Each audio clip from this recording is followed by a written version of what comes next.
Do you ever wonder where the whole annoying frat boy party culture came from? Have I got a revelation for you? Buckle up, because it turns out Karl Marx was the original frat boy. Yeah, you heard me right. Forget about those wild campus parties and beer pong tournaments being a modern invention. They all started with our buddy Karl Marx. Picture this. Marx and his crew of 19th century intellectual bros, chugging steins of beer and debating how to overthrow the bourgeoisie. Classic frat boy behavior, right? First, let's talk about the classic frat boy attire. Marx rocked that iconic beard, which is the 19th century equivalent of wearing a backwards baseball cap and tank top.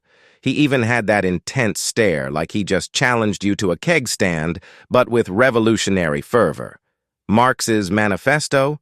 More like a bro manifesto. Workers of the world unite could easily be bros of the world unite.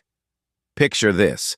Karl and Friedrich Engels, the ultimate wingman, plotting to crash the biggest party of all time, the capitalist system. And don't even get me started on their infamous Communist Party. No, seriously, Communist Party. These guys were all about organizing the biggest, rowdiest get-together you could imagine. They wanted everyone to share everything, right? Sounds like a BYOB on steroids. Everyone brings something to the table and we all get equally smashed. Equality at its finest. Marx's idea of eliminating class distinctions? Pure frat culture. Think about it. No seniors lording over freshmen, just one big happy group of comrades. Everyone's equal, and the only thing that matters is how well you can chug a drink while discussing dialectical materialism. And let's talk about hazing. Forget those silly rituals modern frats have. Marx had the ultimate hazing plan. Overthrowing the existing order. I mean, what's a little initiation compared to leading a proletarian revolution? You know how frat houses are always throwing wild parties and getting into trouble? Marx and his crew were basically the same, just on a global scale. Their idea of fun was challenging the status quo and dreaming of a utopian society where everyone's a brother. They even had their own secret handshakes, or at least secret meetings in smoke-filled rooms.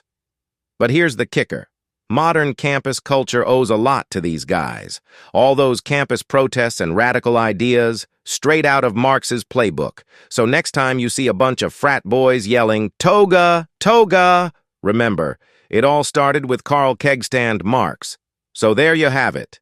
Karl Marx, the OG frat boy. Next time someone talks about annoying frat culture, you can say, "Hey, blame Karl Marx." Because if there's one thing that unites frat boys and Marxists, it's their love for communal living and challenging the man. Here's to you, Karl, the original party animal. Remember, folks, lead them to paradise, one frat party at a time.